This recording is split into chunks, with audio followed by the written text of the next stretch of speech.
మెరకాలు అమ్ముకుంటే రేకులు తెచ్చేస్తే షెడ్ అయిపోతుంది అది.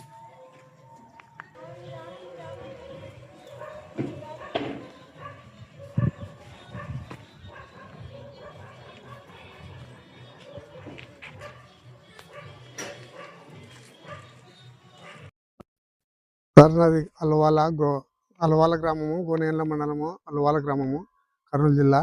మాము గత సంవత్సరము 20-30 ఏళ్ళ కిందట నాకు బీద కుటుంబము నేను అడుక్కుంటుంటే విఆర్ఓ గారు వచ్చి దిబ్బల మీదన్న ఈ పట్ట అని పట్ట ఇప్పించినాడు. పట్ట తెచ్చుకున్నాను. నేను ఆ పట్టలో సాగు చేసుకుంటా, గుంతలు పుంజుకుంటా, అది ఇది చేసుకుంటూ ఉన్నాను. మా ఊరి పెద్ద నాయకుడు బెదిరించుకుంటా చేసుకుంటూ ఉంటే మళ్ళీ ఒకసారి కలెక్టర్ ఆఫీస్ కాడ కూడా పెట్టొచ్చినాను. మళ్ళీ నాకు పట్టా ఇచ్చినారు. అంతా చేస్తుంటే మళ్ళా కోర్టుకు కూడా అప్లై చేసినాను.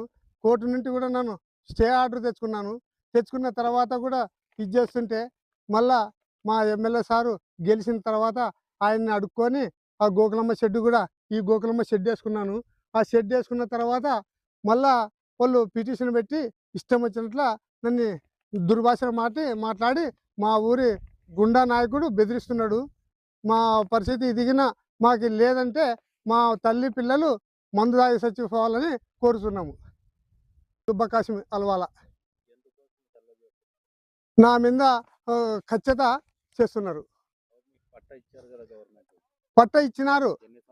నాకు 30 సంవత్సరాల కిందట ఇచ్చినారు. నేను ఈ పట్టలో ఈ స్థలంలోనే కొట్టం వేసుకొని ఫస్ట్ కాపురం చేసుకుంటూ ఉన్నాను. నేను మా ఊరు పెద్ద ఆయన చేసినాడు. ఆయన విఆర్ఓ చేసినాడు. నాకు పట్ట ఇచ్చినారు 30 ఏళ్ళ కిందట. మా ఊరు విఆర్ఓ ఉన్నాడు ఇక్కడ పెద్ద ఆయన.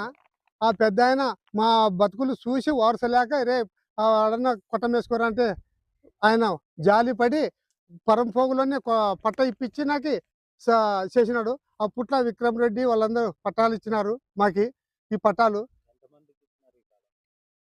ఈ ఖాళీలా మా కోరిక తెలుసు ఎంతమంది దండి తెచ్చుకున్నారు. పట్టాలు అందరూ తెచ్చుకున్నారు.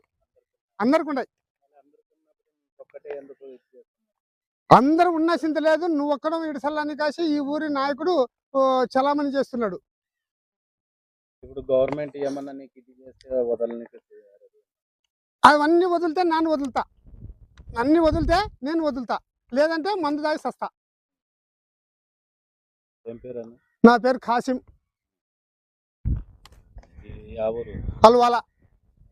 అల్వాల గ్రామం. మాకు నిన్న రాత్రి వచ్చి 9:30 వచ్చి మమ్మల్ని పండుకున్నలను లేపి నోటీస్ తీసుకో అంటే ఏంటికి వెళ్తప్పుడు మమ్మల్ని ఏంటికి తీసుకుంటామంటే విఆర్ఓ తలారి వచ్చి తలారులు మా జావులు పోతాయి అది అని చెప్పినారు. మేము వల్ల తీసుకున్నామంటే ఏంటి కోసం తీసుకున్నామని కాసి బలంతన బెదిరించి మమ్మల్ని నోటీసులు పెట్టి బలంతన సంతకం పెట్టించుకొని సంతకం పెట్టకపోతే నీ ఇష్టం చూడి అని బెదిరించి సంతకం పెట్టించుకొని పోయినారు. నిన్న రాత్రి 10 గంటలకి.